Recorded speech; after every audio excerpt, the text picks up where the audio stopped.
They said it would last 6 weeks. It lasted 4 years. They said it would bring glory. It brought graves. They called it the Great War. But what it really was a machine that devoured everything. 1 bullet. That's all it took. June 28th, Sarajevo. A 19-year-old fires. The Archduke falls. But it wasn't just a man who died. It was peace itself. Europe wasn't a continent. It was a bomb. And everyone held matches. Treaties, ultimatums, pride. In just 37 days, the world collapsed into war.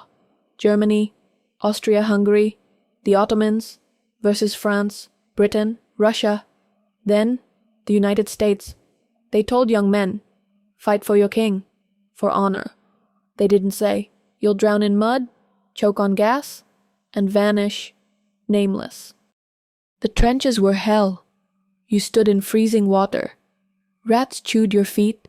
Shells rained day and night. No sleep, no food. Then, the whistle. You run into no man's land, a graveyard in waiting. They called it strategy. We call it slaughter. But Europe wasn't alone.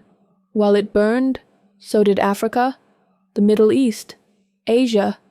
Millions died fighting for empires they never belonged to. Indians, Africans, Arabs, Chinese, buried in foreign soil, forgotten, and back home, the flu came. It killed more than bullets ever could. This was the first modern war. Tanks, planes, machine guns, poison gas, science met savagery, invention met extinction.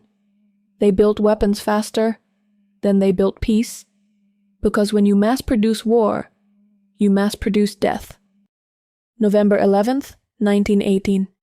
They signed the papers. But what did they win? 17 million dead. 4 empires? Erased. An entire generation? Gone. The Treaty of Versailles didn't heal. It humiliated. It seeded the next war.